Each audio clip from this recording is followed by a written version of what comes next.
Hello and welcome to Civil War Weekly, the podcast that answers the question, what happened this week in the American Civil War? I'm your host, Tim Patrick, and this is episode 233, Secessionville Redux. Last week, we talked a little bit about the Confederate leaders in the sub-theater of the war. Hopefully, it was helpful to have a full rundown of the three main commanders in the latter portion of the war. As mentioned in that episode, I think it's worth maybe a little bit of a deeper look at the first leader in that theater, Albert Sidney Johnston. It's kind of a polarizing figure a little bit. It's kind of a guy who has this reputation that if he had survived Shiloh, things would have been different. But it's kind of like this situation where it's fortunate in some ways for his reputation, at least, not for the guy himself, but fortunate for his reputation that he does not survive Shiloh, because then he gets to kind of survive in this kind of space where he gets to be this sort of what if guy, this sort of savior, martyr, if you will, where if he had survived Shiloh, he gets to have that reputation, gets to keep on living, where, you know, if he had survived Shiloh, it probably would not have ended up like that, right? And there are a lot of individuals who like to argue now, especially as we get into a more of a modern take on Albert Sidney Johnston. We get to kind of have a different perspective on his career up to that point, and a lot of people kind of nitpick at it and say, well, you know, he really wasn't doing a very good job up until Shiloh, so we can't really expect that he probably would have done a better job post-Shiloh. And even if he had survived Shiloh, probably would have ended up the same anyway. So I do want to eventually take a look at Albert Sidney Johnston in a future episode. This week, we are going to circle back to another unsung battle that we glossed over the first time. This is in the same category I think of in terms of, let's say, Seven Pines, in that the importance is not really realized until after it's overshadowed by larger battles in other theaters. This week, we're going to circle back to Secessionville. Of course, let's talk a little bit about our Patreon content. This month we did a reading of Occurrence at Owl Creek Bridge. Now we did read the actual story. Ambrose Bierce wrote that. There are actually some kind of film adaptations of this story. Like I said, there is maybe some flashbacks, if you will, to maybe English class if you had to read it. I certainly did back in the day, so I apologize for that. But, you know, hopefully you found it interesting. I thought there were maybe a couple things that we could point out there in terms of Ambrose Bierce, his experience, a couple of accuracy points that you could also kind of point out in terms of location and whatnot. So there was that, and a little bit different of a take from some of our episodes that we've done before, right? We've done memoir reviews, we've done picture slideshows, we've done movie reviews. We're actually going back to movie reviews next month. We're going to do The Outlaw Josie Wales, so that's another one of the movies that you see when it comes to top movies of the Civil War genre. So another one on the list that we haven't done yet, so if that sounds like it would interest you, if any of that sounds like it would interest you, there is a link in the show description. Those proceeds do go toward the general upkeep of the show. They're greatly appreciated. From the early part of the war, we can see that the emphasis for the Union Army is going to be attacking places like Charleston. We can come to this conclusion for a variety of reasons. The symbolic reason is that this is the place where the rebellion starts, in a state that has been seemingly bumping heads with the federal government for quite some time. Problematic was the relationship with South Carolina and the rest of the Union.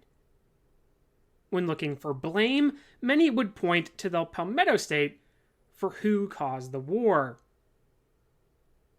The secondary strategic reason would be that the Union wished to follow the Anaconda Plan, at least in kind of a shell sort of format, and start to snuff out the pockets of southern coastline that could provide material assistance to their cause.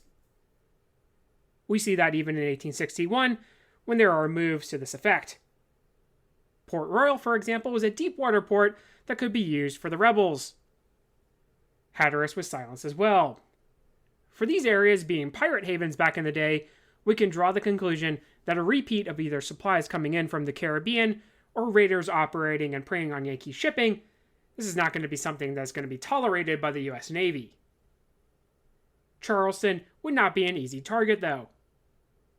For one thing, the Confederates had a large amount of fortifications, as we saw back in 1861 with the very first action of the conflict. While this fire ultimately does not prove effective, and actually the only casualties that result from Fort Sumter, the firing on Fort Sumter, happen after the fort has surrendered, when there's actually an explosion, an accident causes the first casualties. But even though the fire is ineffective on the fort, the picture might be very different if naval vessels were to enter the harbor. Therefore, it was considered that the assault should come over land. Let's have then a brief reminder of what the defenses around Charleston look like. If you look at Charleston on a map, it sits on a peninsula, a sort of tongue with jaws open out to the sea. Several rivers form essentially there, the Ashlet, Cooper, and Wando. Sullivan's Island, which played a factor in the Revolution, would be on the north side of the jaw. The floating battery sits near here, Sumter in the middle of the harbor. Fort Johnson sits on James Island, which sits on the southern part of the jaw. Morris Island is closer to the sea. The Stono River cuts south of James Island, where it empties out into the sea. Folly Beach and Kiowa Island sit on opposite sides. It would be along the Stono where we would meet Secessionville. This place, a small set of buildings by 1862, would be curious in where we get the name. While I have mentioned that many believe that Charleston was the cradle of secession going back to the John C. Calhoun days, the name did not necessarily come from that. Indeed, it had previously been called Riversville, for the founder, a man named Rivers. The short answer is really, we don't know at what point that the town changed its name. Popular opinion would be that maybe the town changed its name as a result of the secession, which is a good story, but we know that to be sort of false. And the reason why we know that to be sort of false is that it actually has, on some records, that it sort of predates the secession. So, it is kind of a good story, but at the same time, if it's predating some of these records, then, it's not as a result of the change. But we can also kind of still connect it and say, it is maybe a result of the feelings of secession as well. So, maybe it comes from that, right? I actually want to dial back a bit and read an account of the bombarding of Fort Sumter to maybe show the attitude of the rebels in the city and explain the emphasis by the North on capturing the city and their strategy. This demand was delivered to Major Anderson at 3:45 p.m. by two aides of General Beauregard, James Chestnut Jr. and myself. At 4:30 p.m., he handed us his reply, refusing to accede to the demand, but added, "Gentlemen, if you do not batter the fort to pieces about us, we shall be starved out in a few days." The reply of Major Anderson was put in General Beauregard's hands at 5:15 p.m., and he was also told of his informal remark. Anderson's reply and remark were communicated to the Confederate authorities in Montgomery. The Secretary of War, L.P. Walker, replied to Beauregard as follows: "Do not desire needlessly to bombard Fort Sumter. Major Anderson will state the time at which, as indicated by him, he will evacuate, and agree that in the meantime he will not use his guns against us, unless ours shall be employed against Fort Sumter. You are authorized thus to avoid the effusion of blood. If this, or its equivalent, be refused, reduce the fort as your judgment decides to be most practicable." The same aides bore a second communication to Major Anderson based on the above instructions, which was placed in his hands at 12:45 a.m., April 12th. His reply indicated that he would evacuate the fort on the 15th, provided he did not in the meantime receive contrary instructions from the government, or additional supplies, but he had declined to agree not to open his guns upon the Confederate troops in the event of any hostile demonstration on their part against his flag. Major Anderson made every possible effort to retain the aides till daylight, making one excuse and another for not replying. Finally, at 3:15 a.m., he delivered his reply, In accordance with their instructions, the aides read it, and finding it unsatisfactory, gave Major Anderson this notification. Fort Sumter, South Carolina, April 12, 1861, 3:20 a.m. Sir, by authority of Brigadier General Beauregard, commanding the provisional forces of the Confederate States, we have the honor to notify you that he will open fire of his batteries on Fort Sumter in 1 hour from this time. We have the honor to be very respectfully your obedient servants, James Chestnut, Jr., Aide-de-Camp, Stephen D. Lee, Captain, C.S. Army Aide-de-Camp. The above note was written in one of the casemates of the fort, and in the presence of Major Anderson and several of his officers. On receiving, he was much affected. He seemed to realize the full import of the consequences and the great responsibility of his position. Escorting us to the boat to the wharf, he cordially pressed our hands in farewell, remarking, "If we never meet in this world again, God grant that we may meet in the next." It was then 4 a.m. Captain James at once aroused his command and arranged the carry-out order. He is a great admirer of Roger A. Pryor, and said to him, "You're the only man to whom I would give up the honor of firing the first gun of the war," and he offered to allow him to fire it. Pryor, on receiving the offer, was very much agitated. With a husky voice he said, "I could not fire the first gun of the war." His manner was almost similar to that of Major Anderson, as he left him a few moments before the wharf at Fort Sumter. Captain James would allow no one else but himself to fire the gun.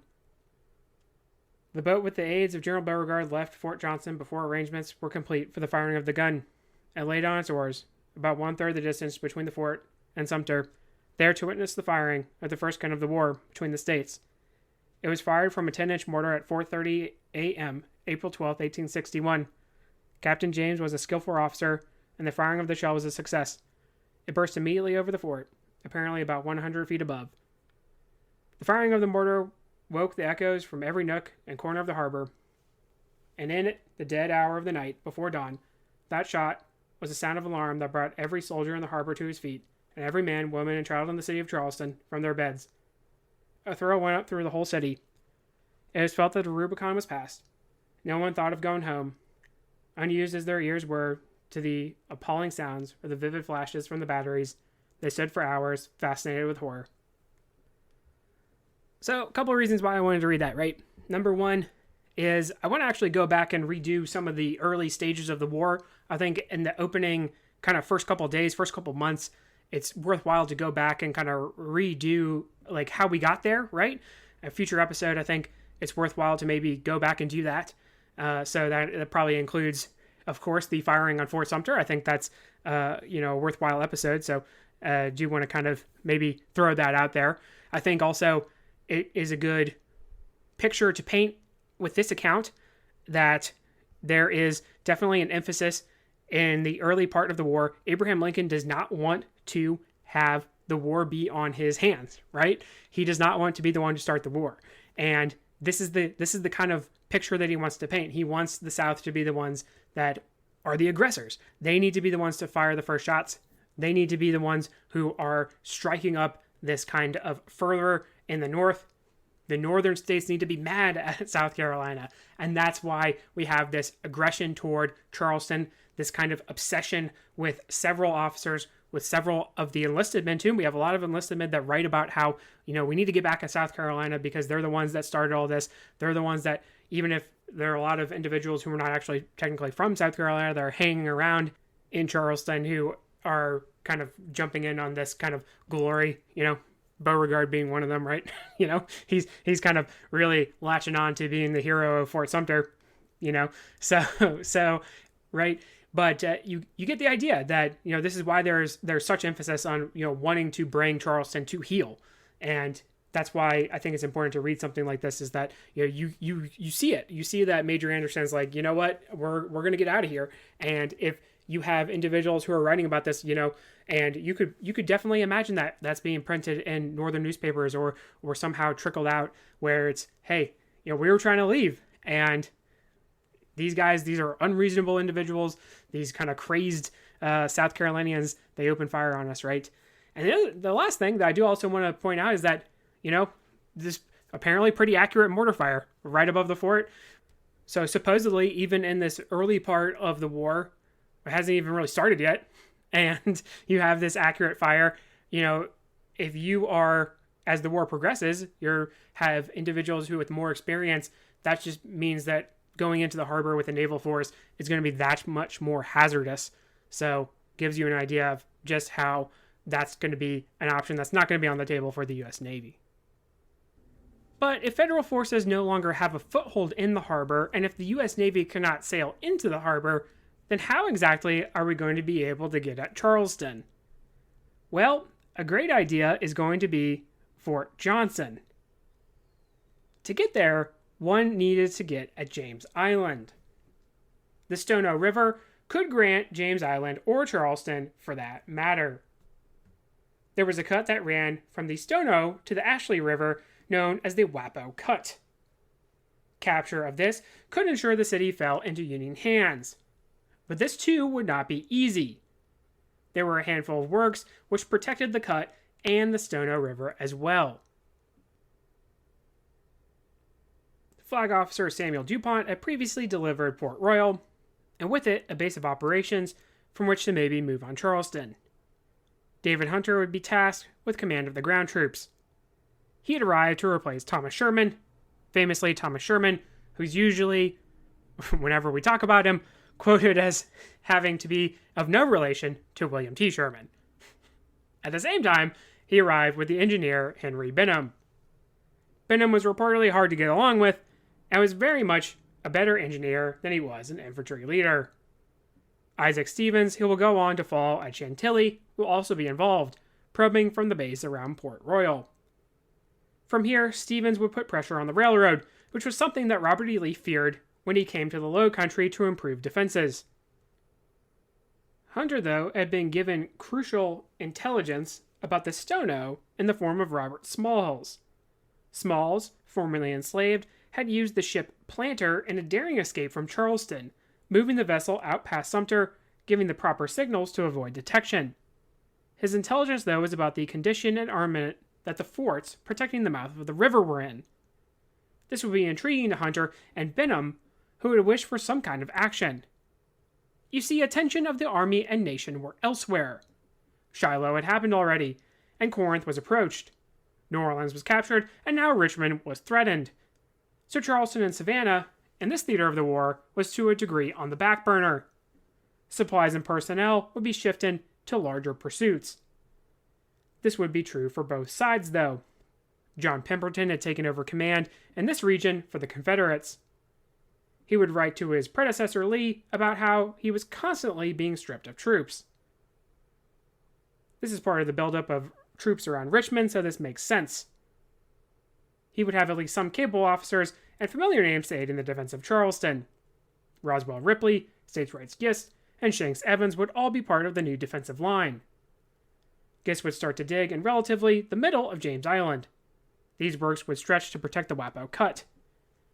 Ironically, though, cutting the railroad would have proved to be a bigger disaster for the Confederates.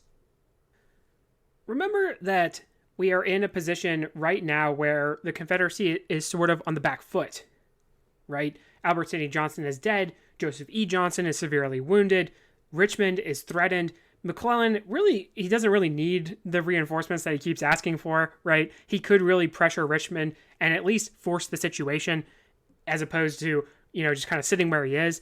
But in reality, right, Richmond is considered to be in a situation where it could be abandoned, right?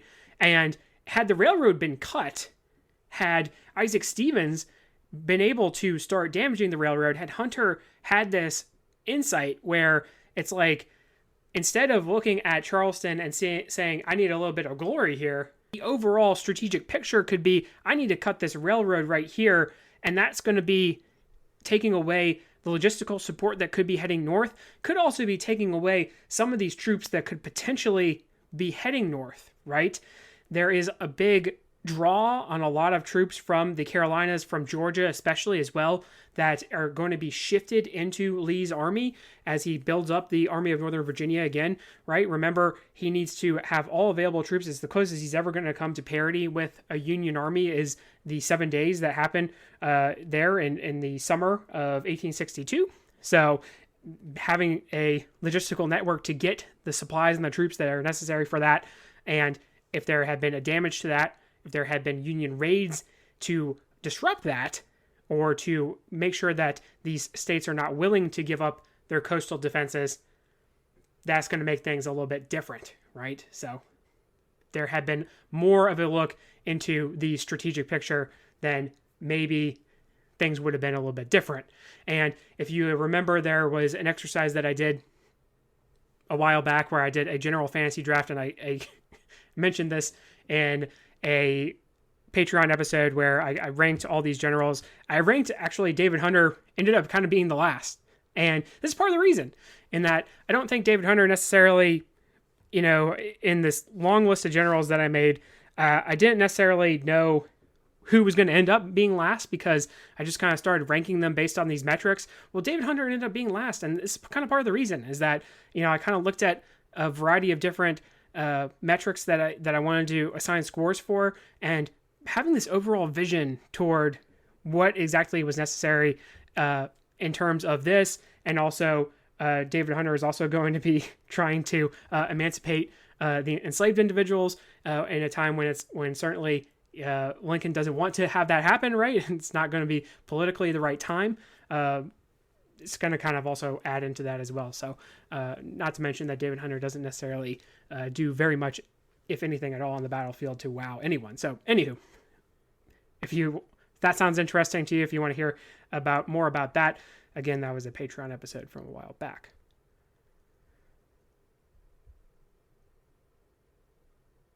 What would further hinder the Union operation would be Hunter and Benham and the deteriorating relationship between the Army and Navy. We have often pointed to the relationship that Grant forms with the Navy as an example of a good working cooperation. Well, this is going to be a good example of how things are going to go in the opposite direction and how it can hinder a campaign. You see, the Navy had a policy of boarding Army vessels, which was taken exception to, Horatio Wright actually threatening to arrest a naval officer. Add that tension to DuPont trying to work with Benham, who sort of blows him off, and then the two bicker. And then as a result of that, the Army is going to try to supersede DuPont, and you're just going to have just an overall messy situation. In May of 1862, the Navy would begin operations around the Stono River. They'd receive information on disposition and lack of Confederate guns, so moving up and controlling the river would be accomplished without much issue. Confederates would monitor the situation and attempt to trap of the daily patrols into the river itself, though this would be unsuccessful. The way was clear to begin operations. On May 28th, Benham would begin to order troop movement toward James Island. This was at least the agreed-upon objective between Army and Navy, James Island and Fort Johnson considered vital in the eventual securing of Charleston Harbor. Any kind of troop movement would be hindered by the weather, making some moves that on paper might have been quite easy, actually quite difficult. If the rebels had been able to strike an offensive, they might have been able to disrupt the entire operation, but they were stretched particularly thin. Only some 3,500 were on James Island itself. Robert E. Lee, though, would feel the pressure of the Union offensives, writing that Charleston and Savannah needed to be defended at all costs. This is at a point where Richmond was also threatened, so we can reasonably think that should the capital fail, there needed to be infrastructure further south for the rebellion to continue to stand. Union troops, as they had been for most of the early part of 1862, were quite confident, and the prize of Charleston seemed to add to that. "Doom hangs over wicked Charleston," one newspaper would write, which gives us a good example of the continued attitude toward the city of rebellion.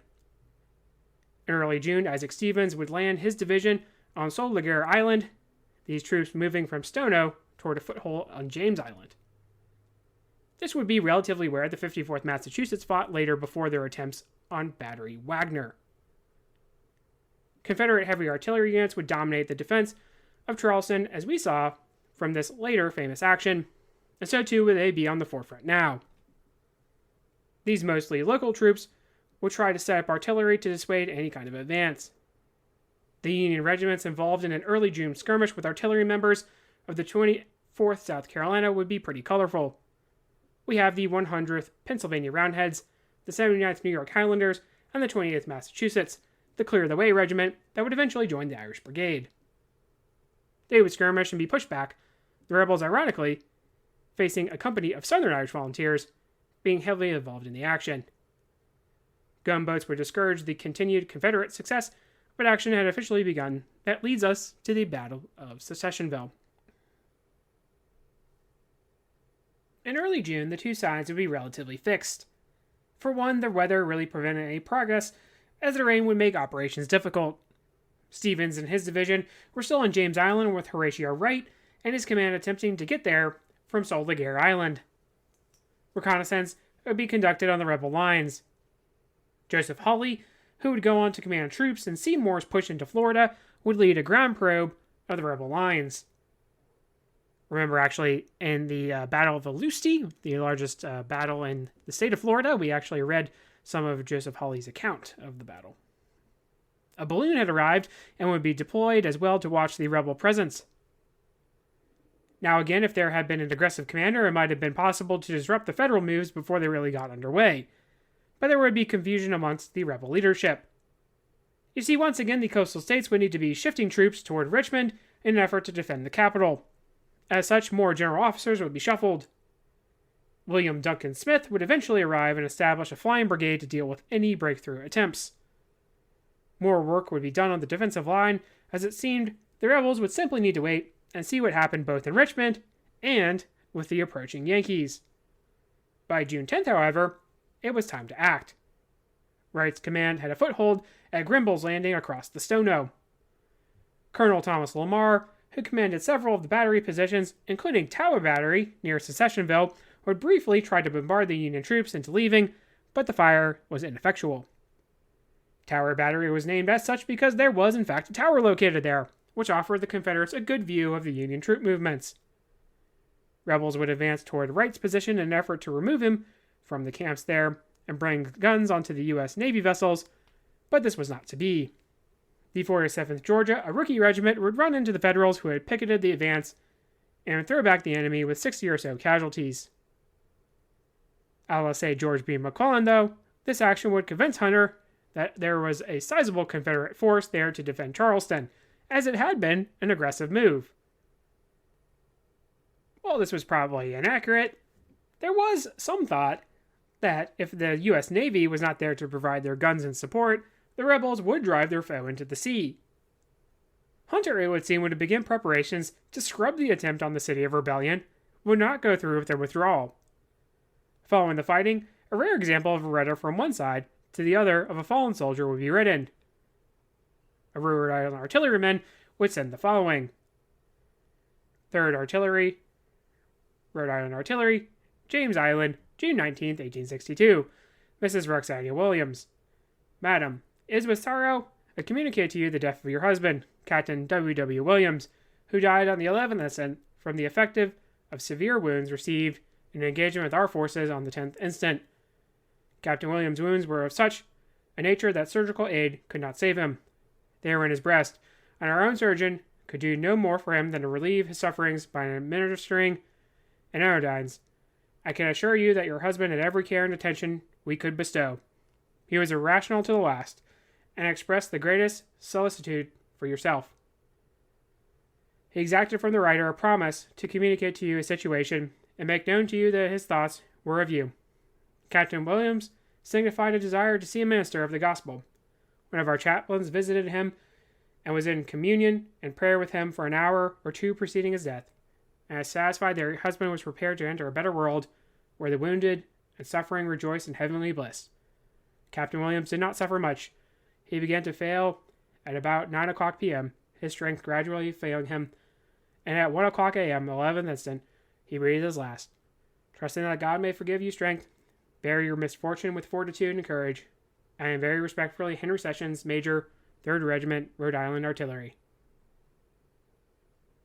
So actually, you really don't get a whole lot of these where, you're writing letters to the opposing side. And, it's a good example of instance of humanity, right? We just had a Christmas episode where we talked about how the two sides can come together in a situation on Christmas and share some of your meager rations. Here's another instance of humanity where you are actually writing to a loved one on the opposing side to talk about the unfortunate demise of one of husband in this situation. The question for both sides would be what to do now. The Union troops had supposed that there could be a similar strategy as at Fort Pulaski, to get their heavy guns into position and pound Charleston into submission. However, this seemed more and more unlikely. Shake-ups in Confederate command would continue. A historian would write that the Confederates had too many generals, whereas the Union troops really had none. Benham would have a plan that had been thought up prior to the strike by Confederates toward Grenville's Landing. Tower Battery had allowed the Confederates to view the moves made by the Union troops, so this was a potential good target. What is further is that shelling had persisted, and that this location was sort of in the rear of the Union troops having landed. It would be an obstacle that needed to be overcome if there was to be any advance toward Fort Johnson. Not that Hunter necessarily was planning for that. Benham would call Stevens and Wright into a council of war and claim both approved the plan of attack on the battery. The problem with that is that Wright and Stevens both denied having given their positive review of the plan, especially as they were given less than 24 hours to carry out the preparation of the assault. Confederates had been working hard to improve the works there, so it would be no easy task. The battery was partially protected by creeks, which made the terrain quite muddy. Abattis and 9-foot-high walls were erected to help protect from potential assault. The plan was going to be that Stevens would launch assaults in columns. One Fenton's brigade would include the 8th Michigan, 7th Connecticut, and 28th Massachusetts, while Daniel Leisure's brigade would follow up with the 79th New York, 109th Pennsylvania, and 46th New York, which was made up of mostly German immigrants. A 3rd brigade of troops under Robert Williams, which included the 3rd New Hampshire and 3rd Rhode Island, well, this force would potentially be used to flank the rebels. Johnson Haygood still had a flying column of troops, which is going to include the 1st and 25th South Carolina. June 16th would see the Union forces begin by skirmishing with the enemy. What they did not figure on would be the terrain for which they could operate narrowed significantly leading up to the battery. Fenton's command would begin their assault in earnest in the early morning hours, led by the 8th Michigan. The Columbiad in the work was loaded with grape by Lamar, who ordered the liberal use of the canister. Still, the Michigan troops gained the position to get into the work, and at one point seemingly actually carry Tower Battery, had it not been for the reaction of the Confederates in the region. Men from the 9th South Carolina arrived to drive out the Wolverines with some hand-to-hand fighting. Members of the 1st South Carolina arrived to assist the Union troops, and they began to regroup. These included the Irish Company previously mentioned. The 7th Connecticut and 28th Massachusetts would become confused in their attempts on the position, becoming mixed up in the attack. Again, the limited available space to maneuver and muddy condition had a lot to do with this. Led by the 79th New York, the 2nd Brigade would try their best to support the 8th Michigan, the 28th out of action due to their confusion, with Hawley and his 7th trying to form some sort of order. Artillery would ravage the Highlanders as they made their attack. The 24th South Carolina would be in position to exploit Williams and his command, who was having trouble finding a viable route to flank Tower Battery. Colonel Robert Williams was a Virginian who had the 3rd New Hampshire and 3rd Rhode Island heavy artillery units. They would be hit not only from South Carolina regiments, but also from the 4th Louisiana, arriving on the field and shouting "Remember Butler" for Beast Butler's treatment of civilians in the captured city of New Orleans. Low on ammunition, Williams would withdraw. Stevens would call off another planned attack as he was given orders to pull back himself. The battle would be over. 685 Union soldiers would become casualties compared to a little over 200 Confederates. But why exactly was this battle important? Henry Benham would be brought up on charges for the ill-planned effort and sent back to Washington. Remember, Hunter was all for withdrawing in the first place. Troops would be pulled off the island by July, but I think those are footnotes on the real importance. For Stevens, his attempted renewed effort meant quite a lot. He had seen how 2 separated brigades had failed, but a combined effort with some regiments suffering less in casualties than ours might have done the trick. If Tower Battery falls, then what happens next? It's safe to assume that a bombardment of the city might have taken place, as had been done at Fort Pulaski. We know that the Confederates had shifted much of their strength toward Richmond, so we can also assume that Wright's unused division might have been able to exploit this breakthrough, and maybe force the fall of Charleston. Certainly DuPont would have been eager to get into the harbor. If there was no Charleston, then what exactly happens to the Confederacy? It's hard to believe that things are going to continue to remain in the theaters as they were. So for this reason, Secessionville becomes slightly more important than maybe we previously considered. So for one, it's like one of those early battles where, especially if we're looking at these latter stages, Petersburg engagements, this is like the same amount of casualties that probably you're seeing at one, right? But this is an early stage battle where it is pretty significant for the troops engaged, right? It's actually, percentage-wise, pretty high casualties for the amount of troops that were engaged. And it also kind of gives you an idea of the experience that these troops are kind of on the fly learning, in that attacking these fixed positions, you need to have this strength in numbers, right? You can't just send a brigade and then wait for that attack to finish and then send another brigade. You have to have this attack in columns. And you see that as the war progresses. And unfortunately for a lot of these guys in these early engagements, they have to learn by trial and error. And Secessionville is important for that. And it's also the reason why we get toward the end of the war, Petersburg, we just mentioned, by the time we get there, a lot of these soldiers are not going to be willing to attack fixed positions because they understand that there is going to be a certain amount of necessary loss to carry them, especially after the overland campaign, of course. So you do have that. But also, again, you have this sort of importance that Charleston might have been lost. There could have been a real, actual attempt at taking Charleston, and maybe it could have been exploited. Maybe not. Maybe Tower Battery falls, and maybe there's still withdrawal by Hunter, but maybe there could have been some exploitation, right? There's not a whole lot of defenders that are going to still be around Charleston, so it could have been very likely that there could have been some sort of capitalization on this on the part of the Union forces, but you never know, right? So there could have been, if Charleston falls, does it really change a whole lot? Maybe it doesn't, right? It really could be very different in 1862. It is kind of one of those interesting what ifs. So let's go ahead and call it a day right there. We went back over the Battle of Secessionville, this time with a fuller scope. Hopefully we have a better appreciation for this smaller battle. Next week, we're going to go back to our analysis series, this time focusing on another of Grant's lieutenants. This time we're going to do Philip Sheridan. If you like what you hear, please make sure to leave a review. Posted in the description should be a link to the website as well as Patreon information. Support for the general upkeep of the show is greatly appreciated. Feedback's always welcome. Questions, comments, concerns, the email is cwweeklypod@gmail.com. Thank you all so much for listening, and have a great week.